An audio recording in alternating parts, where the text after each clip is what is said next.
ഭഗവാൻ മഹാവിഷ്ണുവിൻ്റെ ദശാവതാരങ്ങളിൽ വെച്ച് ഏറ്റവും ശക്തവും ഭയാനകവും എന്നാൽ ഭക്തർക്ക് ഏറ്റവും പ്രിയപ്പെട്ടതുമായ അവതാരമാണ് നരസിംഹാവതാരം. വൈശാഖ മാസത്തിലെ ശുക്ലപക്ഷ ചതുർദശി നാളിലാണ് നാം നരസിംഹ ജയന്തി ആഘോഷിക്കുന്നത്.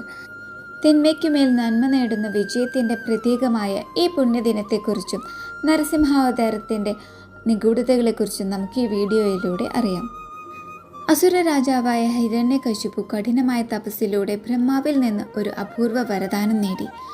മനുഷ്യനോ മൃഗമോ തന്നെ കൊല്ലരുത്, വീടിനുള്ളിലോ പുറത്തോ വെച്ച് മരിക്കരുത്, പകലോ രാത്രിയോ മരണം സംഭവിക്കരുത്, ഭൂമിയിലോ ആകാശത്തോ വെച്ച് മരിക്കരുത്, ഒരു ആയുധം കൊണ്ടും വധിക്കപ്പെടരുത്.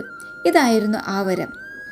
ഈ വരത്തിൻ്റെ കരുത്തിൽ താൻ അമരനാണെന്ന് വിശ്വസിച്ച ഹിരണ്യകശിപു ലോകമെങ്ങും അധർമ്മം പ്രവർത്തിക്കാൻ തുടങ്ങി.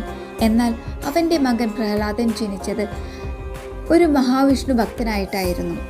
തൻ്റെ മകൻ വിഷ്ണുവിനെ ആരാധിക്കുന്നത് ഹിരണ്യകശിപുവിന് സഹിക്കാനായില്ല. എവിടെയാണ് നിന്റെ ഹരി എന്ന് ക്രോധത്തോടെ ചോദിച്ച ഹിരണ്യകശിപുവിനോട് അവിടുന്ന് തൂണിലും തുരുമ്പിലും ഉണ്ട് എന്ന് പ്രഹ്ലാദൻ മറുപടി നൽകി.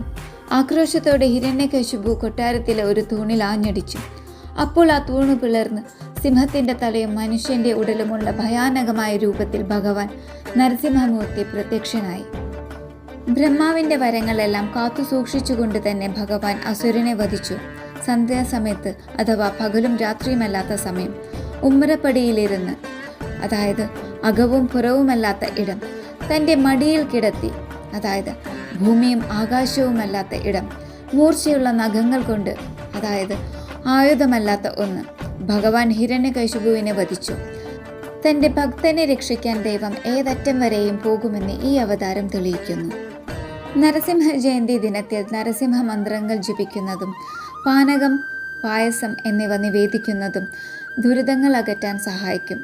ഉഗ്രവീരം മഹാവിഷ്ണു ജ്വലന്തം സർവതോമുഖം എന്ന മന്ത്രം ഈ ദിവസം ജപിക്കുന്നത് ഭയത്തിൽ നിന്ന് മോചനം നൽകും. ശത്രുദോഷം മാറാനും കാര്യവിജയത്തിനുമായി ഭക്തർ നരസിംഹമൂർത്തിയെ ശരണം പ്രാപിക്കുന്നു. ഏവർക്കും ഹൃദയം നിറഞ്ഞ നരസിംഹ ജയന്തി ആശംസകൾ.